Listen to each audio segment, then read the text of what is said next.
छत्रपती शिवाजी महाराज यांच्या पुतळ्याला हटवण्याचा प्रयत्न रोखणाऱ्या संजीवनी वाघ यांना झालेल्या मारहाण व छेडछाडीच्या घटनेमुळे परिसरात तणावाचे वातावरण निर्माण झाले आहे। या घटनेचा तीव्र निषेध करत मराठा आरक्षण आंदोलनाचे नेते मनोज जरांगे पाटील यांनी प्रशासनाला कडक इशारा दिला।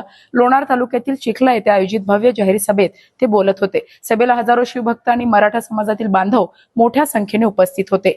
जरांगे पाटील म्हणाले की शिवरायांचा अवमान करणारी ही अत्यंत संतापजनक आणि दुर्दैवी घटना आहे। अशा प्रवृत्तींना वेळीच आळा घातला नाही तर समाजात चुकीचा संदेश जाईल। मराठा समाज अन्याय सहन करणार नाही असे त्यांनी ठामपणे सांगितले। संजीवनी वाघ यांच्या धाडसाचे कौतुक करत त्यांनी तू शिवरायाची खरी लेक असल्याचे सिद्ध केले आहेस। तुझ्या पाठीशी संपूर्ण महाराष्ट्र खंबीरपणे उभा आहे असा विश्वास दिला। प्रशासनाला इशारा देताना त्यांनी छेडछाड, जीवे मारण्याचा प्रयत्न आणि दंगल घडवणाऱ्यांवर कठोर गुन्हे दाखल करून तातडीने कारवाई करण्याची मागणी केली। कोणताही पोलीस अधिकारी दुर्लक्ष करत असेल तर महाराष्ट्र पेटून उठेल असेही त्यांनी म्हटले। आम्ही शिवरायांचे संस्कार मानणारे आहोत म्हणून संयम राखला, मात्र लेकी बाळींच्या सुरक्षितेशी तडजोड केली जाणार नाही असे स्पष्ट करत त्यांनी समाजाला एकजूट राहण्याचे आवाहन केले।